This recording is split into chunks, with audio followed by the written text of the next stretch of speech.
നിങ്ങളുടെ പ്രിയപ്പെട്ട ഇനി വരാൻ പോണ തലമുറയുടെ പ്രിയപ്പെട്ട MBA.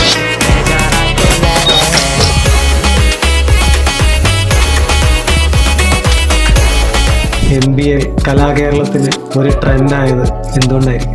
ഇല്ല, പാട്ടുകൾ ഇഷ്ടപ്പെട്ടോണ്ട് തന്നെ, അതിനപ്പുറത്ത് വേറെ ഒന്നുമില്ല.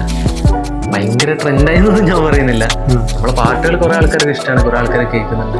ഇത് ഫസ്റ്റ് ഓഫ് ഓൾ ഒരു സെലിബ്രിറ്റി എന്നുള്ള സാധനം ചിലവർ ആഗ്രഹിക്കുന്നുണ്ടാവും. എനിക്ക് അങ്ങനത്തെ ഒരു സാധനമില്ല. ഞാൻ നല്ല പാട്ടുകൾ ഇറക്കാം, നമ്മളെ പാട്ടുകൾ എല്ലാവർക്കും ഇഷ്ടപ്പെടണം, നമ്മളെ പാട്ടുകൾ എല്ലാവരും പാടണം.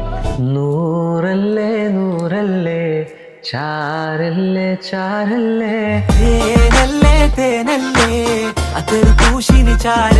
ഇപ്പം ഈജൊരു സെലിബ്രിറ്റി ഇല്ലടാന്ന് പറഞ്ഞതിനേക്കാളും നല്ലേ അവരൊരു നല്ല ആർട്ടിസ്റ്റ് ആണെന്നുള്ള ഒരു സാധനമാണ് എനിക്ക് വേണ്ടിയത് പേഴ്സണലി.